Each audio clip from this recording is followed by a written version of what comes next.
Hello, hello. This is Jonathan, and you're listening to the Johnny Talks podcast, the place where we help you achieve your financial goals.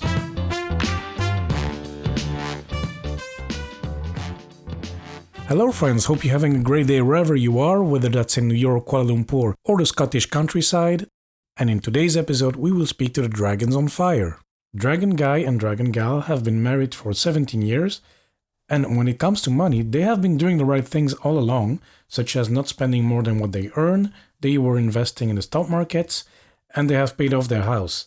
Nevertheless, it's not until they wanted to take a break from their careers that they discovered the FIRE movement. And not only did they realize they could take a break already from their careers, but that they could even push it further by actually retiring in their early 40s, 20 years ahead of the normal plan, the normal retirement age. So yes, if you're considering early retirement, this episode will definitely be interesting for you because we'll discuss how they stumbled upon the FIRE movement, what FIRE means to them, and how you could achieve FIRE as well. So without further ado, let's hear their story. Hello, Dragons on Fire. How are you doing, guys, today? We're doing great. Thank you so much for having us, Johnny. Yes, we're wonderful. Thank you very much. Yeah, so today we are having the Dragons on Fire. So Dragon Guy and Dragon Gal, they blog anonymously, and we actually met in Washington, D.C. a few weeks ago, only 6 weeks ago, but it seems like an eternity, but 6 weeks ago, the day before the FinCon started. So we were sitting next to each other, actually, at the baseball game, and of course, we started to chat, and hey, what are you doing at the conference, what do you expect, etc. Then, of course, we exchanged business cards, and we kept meeting throughout the conference, so a very nice couple. And actually, they wrote a super funny and cute wrap-up of FinCon. So I will link it in the description. And what we will talk about with them is FIRE, so Financial Independence and Retire Early, how they joined FIRE, how they reached FIRE, and how you could try to achieve FIRE as well. And then I will ask you actually what FIRE means to you, or if you can expand more on FIRE, Dragons. Okay, so for me, we didn't find FIRE until 2017, February of 2017. We had turned 40, and the amazing thing for me about FIRE was it just really helped me understand what my net worth was actually worth. Mm-hmm. We've been saving aggressively our whole lives, living below our means, cutting costs, wherever we could. And we were invested mostly in mutual funds. And it was, things had added up, but we didn't really know what that number truly meant. We really didn't discuss kind of the value of our portfolio, what we wanted to do with it, our vision of it. We just thought, hey, you're just supposed to have a job for 30 years and then you retire. So FIRE really opened up a conversation for us to have us really start to examine our practices with money, our spending, which, we did a good job with already, but we were more intentional because of it. And it really started making me think outside of the box in terms of what I wanted from my life and from my money. Okay, that's very interesting. And so if I understood correctly, so you were doing the right things, saving, investing, working at your job, but it sounds like you didn't really have a purpose. You were doing what everybody's doing. Of course, you were doing things right, at least, but you were doing things, as everybody, investing, but there was no end to this. I mean... Right. I think that's a good way to put it. We were saving, we were investing, our portfolio kept growing, but, we just think, oh, well, you just need, $1 gazillion to retire these days. And, mm-hmm. Do the math until you're in the U.S., until you're 65 or mid-60s and say, okay, that's enough. Mm-hmm. But we really just had no idea that we were further along than we needed to be. And I think it all started, too, is Dragon Gal always would say to me, "Oh, you should just quit your job. Just quit your job. Let's take some time off." And I was always like, "How do you do that? How do you quit your job when you're in your late 30s or early 40s? When there's no Social Security till your 60s and insurance is an issue?" And I'm like, "That just doesn't work." And I said, "I need a model.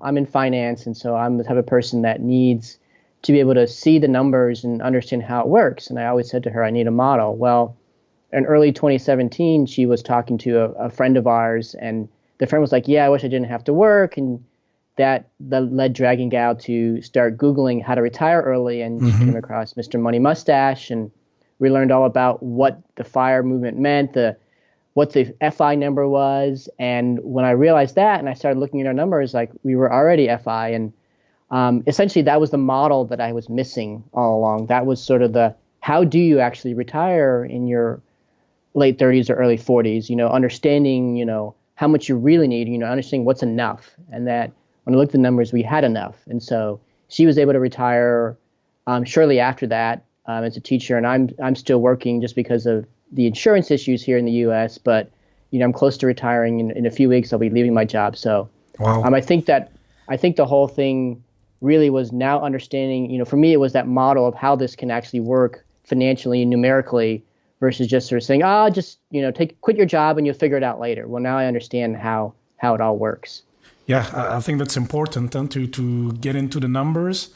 It might not always be easy for everybody, but at least you need to know, because, if you just quit and you leave your job or whatever stable situation, how do you know how long it can be sustainable? So I get that, and I'm a numbers nerd as well. So I think I would be like a bit like leaning towards Dragon Guy's approach with modeling everything, and that's very good. But just to circle back, okay, you had this retiring plan, but why did you want to retire? You were not satisfied, or why did you want to retire in the first place?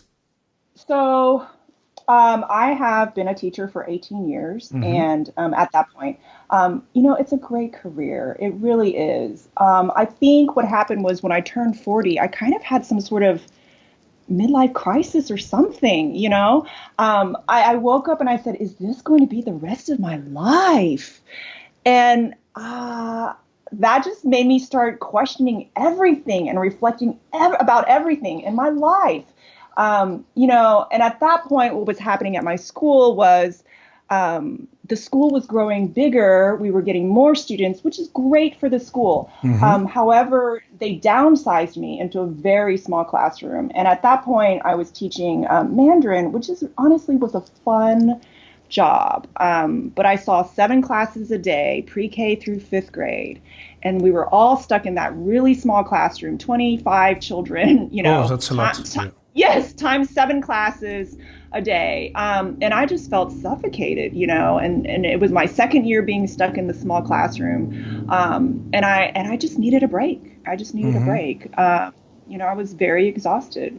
So ultimately it was sad and hard to leave the job, but I am happy in early retirement. Very cool. And you, Dragon Guy, what was you were tired of doing finance, but because I hear you still like to do Excel modeling? Yeah, I think for me, I realized probably a few years ago that I didn't need to continue to move up the chain at work. I'd worked in finance for almost 20 years, and I had several promotions over the years, got to a vice president level, and a few years ago, I changed roles in my job just to be on this project team for about 2 years. And I was like, I don't want to continue in the grind of trying to impress the people above me to get a raise and get a big promotion and then have more stress and, work more hours and all about that. And so this project that I was on was a good change of pace. It was much more structured. I got to travel a lot to Europe back in 2018, which I really enjoyed. But so I started to see that as like, well, I don't really want to progress anymore, and I'm, on this project that's going to last for a couple of years. Maybe this is the right time to take a break. At the end of the day, I talk about retirement, but I don't know. Do I see that I'll never work again? Doubtful, but I do like, as you said, I do like doing the financial modeling. I think what I realized is I just don't like the idea of full-time work where you have the commitments every day, you have the meetings, you have the performance reviews at the end of the year, all that kind of stuff. And this situation now gives me that opportunity to get away from that. And, if I want to work, I can work, but I can work on my terms, maybe a 2-month contract or, part-time. And I have to worry about all the extracurriculars that happen with someone that's trying to, grow a career and move up the chain and, impress others. And, we like to travel a lot. We've traveled throughout our life. And I think we also, just want to be able to travel more and do a lot of those things now when we're healthier and have the means to do it versus, waiting until we're in our 60s when who knows what happens. Yeah, I see. It's a common idea I hear about people wanting to reach FIRE or financial freedom. It's to still maybe continue a venture or work, but at least work on your own terms. So maybe, yes, yeah. And I think that's something I would like to do as well at some point. It's no, but it's true. I mean, like the corporate world is made as such that sometimes it can be frustrating, and and climbing up the corporate ladder. Yeah, it's nice on the CV or on LinkedIn, but in the end, what's the end goal? I mean, it's if you're not an owner yourself, and as well, but it's easy to get into because, you want to be a supervisor, you want to be a director, you want to climb higher and higher. But sometimes when I see people in my previous jobs, etc., or current job, it seems that the higher you are, the more stressed you are. So yeah, I don't know. So sometimes I'm wondering what's the point of all this?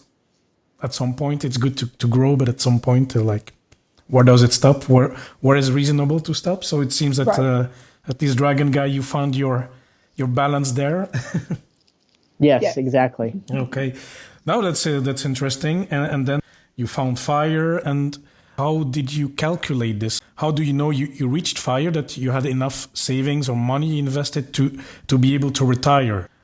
Sure. So the general idea behind financial independence is that you need 25 times your annual expenses, which essentially allows you to withdraw 4% of your portfolio every year.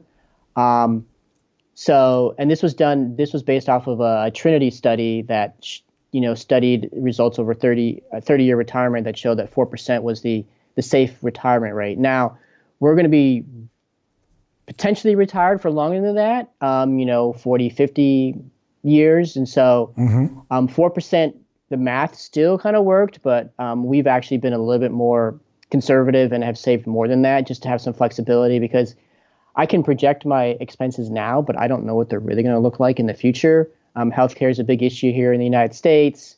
Inflation will continue to go up over time.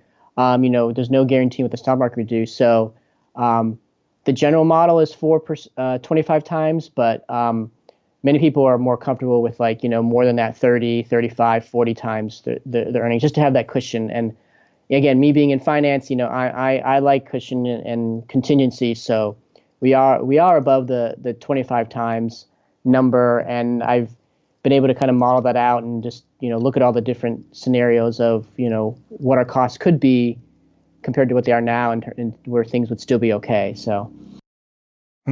And for example, so if one of the listeners wants to try to find it out for him, so what he should do is just to track his expenses for a few months, or maybe he knows them already, but at least have a number in his mind. Let's say, to make it simple, 1,000 euros or dollars. And then he multiplies it by 12 and then 25 to kind of find this number. Exactly. And I think tracking and understanding how much you spend is crucial. We actually never did that up till a few years ago. We just always looked at, hey, we're not spending a lot. We're making more than we're spending. We're not in debt. Our net worth is growing. But until 2017, I actually couldn't tell you what our annual spend was because I never paid attention to it. Oh, okay. I think doing that was just life-changing because it really put into perspective, too, why are we spending money on the things we're spending money on? We learned that we were FI based on our spend, based on 2016 and 2017 numbers. But after we learned that we FI, we ended up cutting several $1,000s more of expenses because we realized there are things that we just don't value anymore and don't need to spend the money on. But if I didn't do that, I would never know. And I think because I also never tracked my expenses, that's why everyone thinks that, I need $1 gazillion to retire because, things cost money and I need to pay for all these things. But really, I mean, it's a simple concept. Now there's a lot of nuances to it, but I think, I've been tracking it now since 2017, and I look at that, every few days just to see what costs come in, and it's just fun, and it gives me comfort to know that if things go up, where can we cut? If we have some more room to spend money, what are areas that we want to spend the money on? So it's just, without it, I don't think we'd be where we are. Okay. And do you have a few examples of things you cut expenses on? Sure. So shortly after learning about FI, I cut out a gym membership. We got rid of our satellite radio in our car. I called a lot of our insurance companies and renegotiated our plans. We got rid of cable TV, just things that at the end of the day that everyone says you should have because society says you should have it. But after reflecting on it, I'm like, we really didn't need it. And it was a nice to have, not a need to have. And now that we got rid of those things, we don't even miss them. I mean, we don't watch TV anymore. We exercise outside, or if it's too cold, we do videos inside. Just all these things that in hindsight, weren't necessary for us. Oh, I like that. Yeah. Yeah, sorry. But they said just $2,000 $2,000 per month? per year. Per year. Yeah, and then since then we've also cut. So while I was working full time, while we both were, we had a cleaning lady, and it was very hard to make the decision to stop using her services. But since I was home, I felt like I should be cleaning our home. So that also saved us money. We stopped also taking tennis lessons. We just go to the park now and play tennis by ourselves. And that saves money. That saves money too. That saved. Yeah, but you still do the things you like tennis. So it's great. Yeah, I like that. Yeah.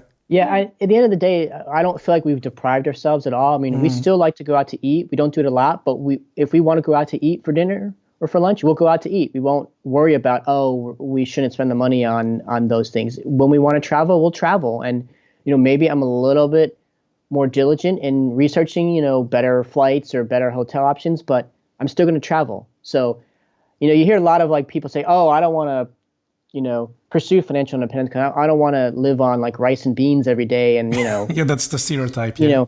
Be a hermit and not do anything. And we haven't, felt any sacrifices at all. And, if we did feel that there's something was we weren't spending enough on, we've had discussions and we've, loosened the purse strings and spent money on it. So it really is just about a mindset of, spending money on what we value and not spending money on things we don't care about.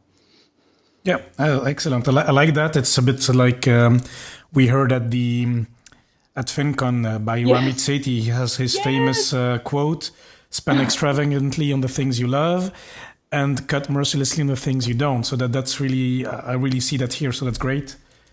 Yes. Okay. And then I was just wondering as well, because as a couple, people come from different backgrounds, have different ideas about money.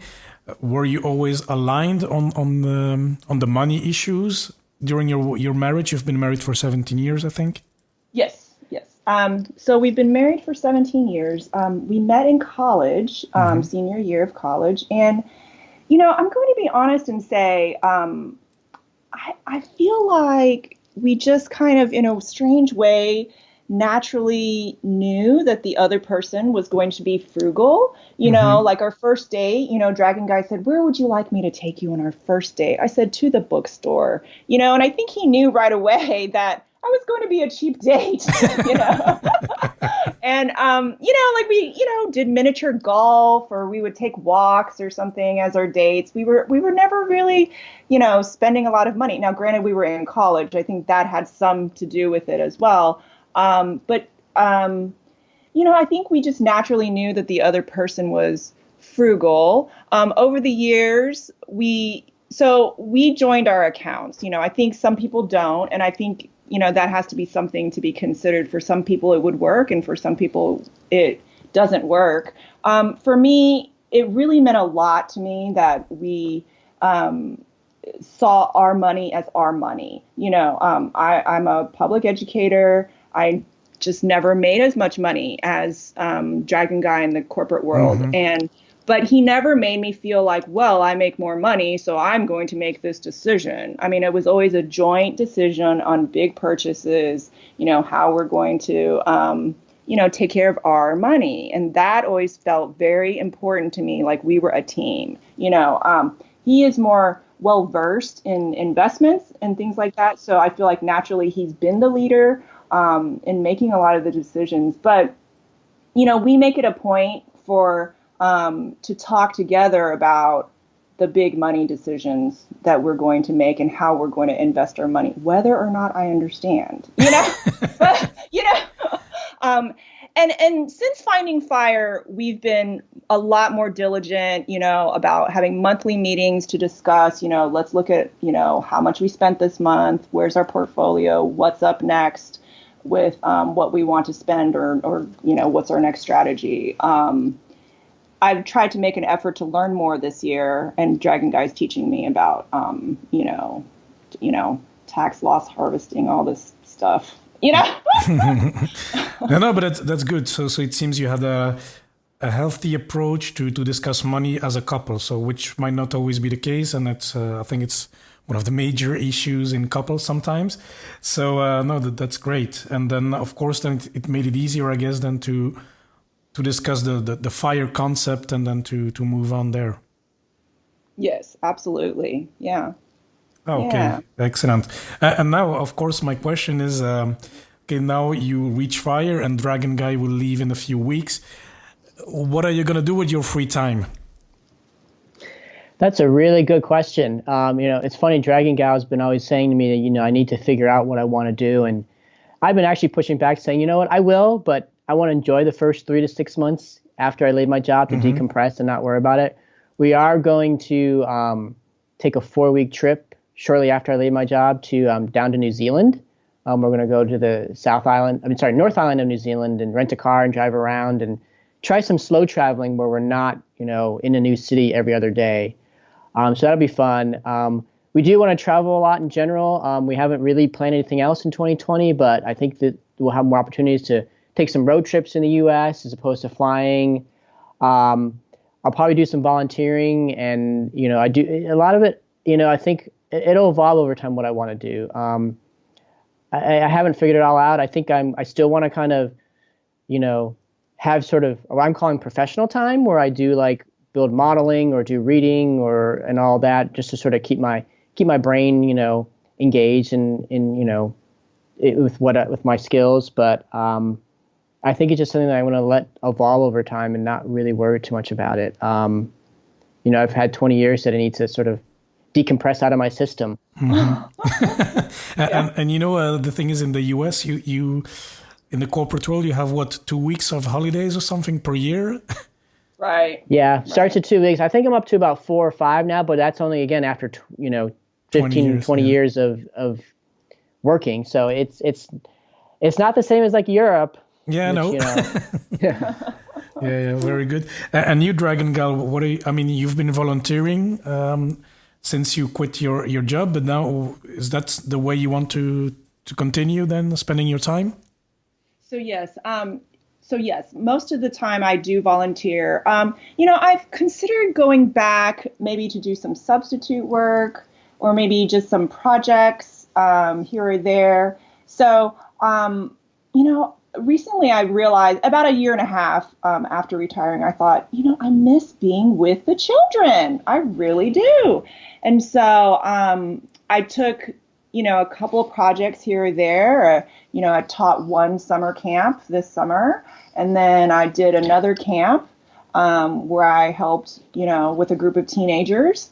And, this spring, I think I might go back to teaching maybe 1 day a week at creative writing, but also do my volunteering, honestly, I do, household chores and exercise and cooking for the rest of my time. And that's, fills up my day. I also do improv theater, and I do a lot of kind of the office work for that as well. Mm-hmm. And what about the blog? Are you I think you started it as well in 2017 or a bit earlier? We started the blog in March of 2018, so it's been a little over, 2018. Okay. yeah, Yeah. about a year and a half. I think we'll still keep blogging. It's interesting, Dragon Gal's done a lot more of the writing in the last 4 to 6 months as I've sort of just focused on finishing up my job.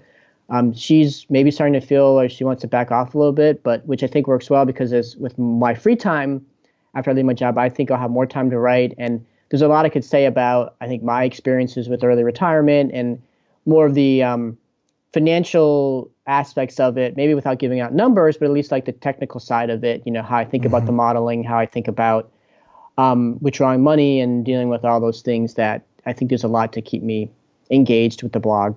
And Dragon Guy, actually, I forgot to ask, but okay, you reached your financial independence number. So I guess it's a few $100,000s, but how did you accumulate that amount actually? How was it only through investing? Yeah, it was mainly through investing. I think in some ways I got lucky. I really started investing in the early 2000s. So I think in 2002 we got married in 2002. And at that point we were starting to combine our investments, and I set up some mutual funds, and I started dollar cost averaging, basically investing the same set amount every month. Mm-hmm. And I kind of set that up and turned it on autopilot and did that for well over a decade. So it took me through the market climb in 2008, through the crash, but then also picked back up again as the market was rebounding in 2009 and 2010 and onward. I benefited from the rising market. So to me, it was sort of the ultimate buy and hold. I would buy every month and hold it and not worry about it. Partly because as it got bigger, I just didn't know what to do with it. So in a weird way, I was just handcuffed. I'm like, well, I'll just keep investing and adding more every month. And at some point I'll figure it out. But I really do think that because I didn't take any money out in 2008 when we had the Great Recession, it got us where we are today. We did get a small inheritance back in 2011 that helped. But even without that, we would have achieved our FI number. I think the other thing we did is we bought a house in 2003. We got in, I think, at a decent interest rate and refinanced it to get a lower, and we were able to pay that off in 2017. So that's really helped a lot because, especially the last few years, our cash flow is so much higher than the mortgage. But at the end of the day, it was investing. It was living below our means. It was that sort of automated investing that really got us where we are. So it sounds like a simple recipe. Yes. It is, yeah. I mean, in reality, had I spent more time thinking about it, I could have tweaked it and fine-tuned it, and we probably could have done better. But I think the idea of a lot of people feel handcuffed about investing, and the idea of just doing it versus not doing it is what's in some ways more important. Putting money in the market on a frequent basis is better off than not putting it on the market because you don't know where to put it, or you're worried about the market going down. I don't know what the market's going to do. I mean, heck, we're at an all-time high, and I'm still putting money away into the market, and just because I don't know what's going to happen, and I still have 40, 50 years of living that I have to fund. Yeah, and then so you will get some sort of retirement when you're 65 or 60, if that's the age in the US. So you will still get something from the government or from your employer, or? I won't have anything from my employer, but yes, definitely there's still Social Security, which you can claim between age 62 or 67 right now. The reality is probably in 20 plus years from now, it might be a higher age. Actually, you can start claiming it up till 70. I'm not factoring that into any of our calculations just because I don't know what it really will be in 30 years from now. Whether there'll be enough money to pay people out or not. There's always stories of, Social Security is going to run out of money. But so to me, that's more of an upside, but there should be something. But basically, our plan is to live off of the dividends from our accounts and sort of the capital gains in our accounts. And we, for the first 2 years, we have put a lot of money into cash. So if the market does have its recession and downturn, we won't have to sell anything and we can weather that. But we don't have any real estate or a big side hustle that we're expecting to make a lot of money on. So really, we're planning to live off our investments. Yeah. Okay. With regards to Social Security, I might get something. I don't know. In Europe, it's similar situations. I think I don't factor it in my calculations neither. I mean, I do as if it would be zero. Okay. Yeah. I mean, then it's conservative, but then at least there's no surprise and no. Yes. Yeah. Yes. Exactly. Okay, well, guys, that was excellent. I think that it really brought a lot of information to people wanting to reach fire and concrete advice. I really enjoyed your story. And before, so thank you for sharing. And before we head off, I have a little quick fire quiz for you guys. Okay. So I have 3 questions. Okay. So my first question is, what is your best investment so far? So my best investment so far has been in my mental health. I think that is so important. You know, there was time when I was in therapy, but I'm not now, but I still feel like it's so important for me to just have self-acceptance, self-awareness, self-regard. I think it helps with my self-confidence and the way I do that now is through my journaling and even writing on the blog, just being able to express how I'm feeling and work through my difficulties. Mm-hmm. And you, Dragon Guy?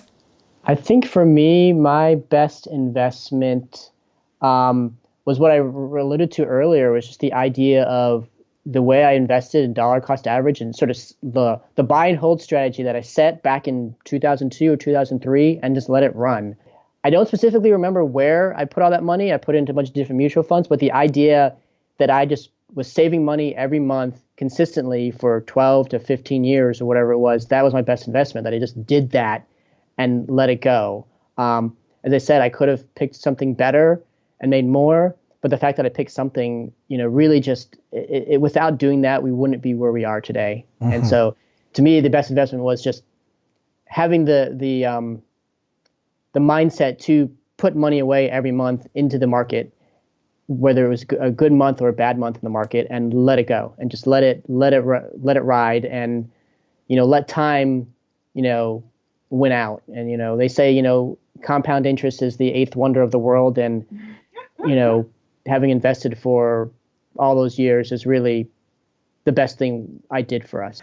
And so, second question, what is your favorite book or book you can recommend to anyone? It does not need to be financial, so just which book would you recommend to anybody?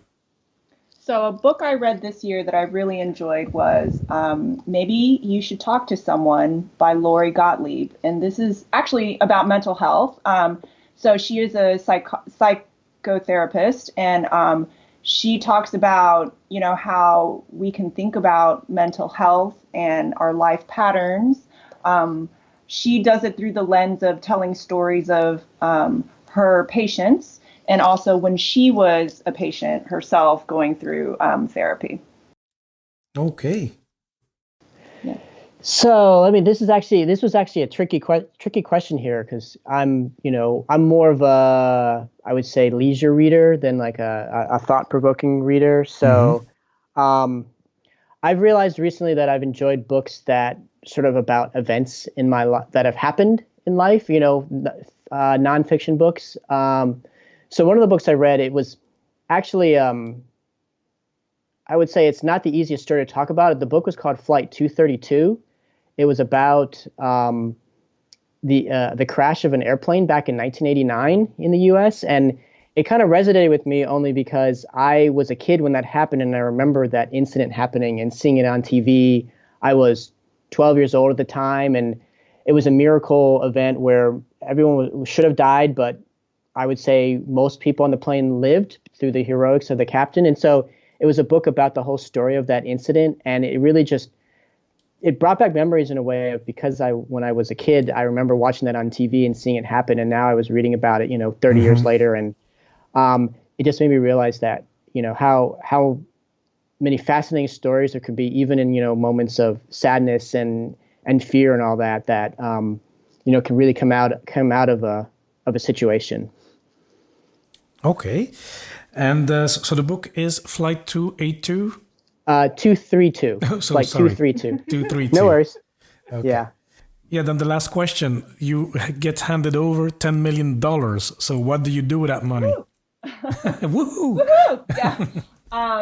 So we talked about that, and we actually believe we would give a large portion to charity and nonprofits, probably greater than, what do you think, 50%? Yeah, I would say we would definitely donate a lot of it. There are some charities and causes that we're involved with here locally, and I think we would contribute to that. The reality is, we have all the money we need, so we don't need it for our journey. I mean, sure, it could give us that extra cushion, but the reality is, I think we would put it to good use and donate it to appropriate places. Okay, very good. Now and then, I think that was it. So, where can the listeners find you? Sure. So we blog at thedragonsonfire.com, and we also are on Twitter at @DragonGuyAndGal. Yeah. Okay. Well, I'll link it all up in the show notes anyway. So thank you once again for sharing your story with us. It was very interesting. Thank you so much. Thank you, Johnny. Thank you, and speak to you soon, guys. Okay. Great. Thank you. This episode was a delight to record, and I hope you enjoyed it as well and that you learned something from it. Oh, and by the way, at the time of releasing this podcast, Dragon Guy should be retired. So join me in sending him a tweet at @DragonGuyAndGal to congratulate him on his retirement.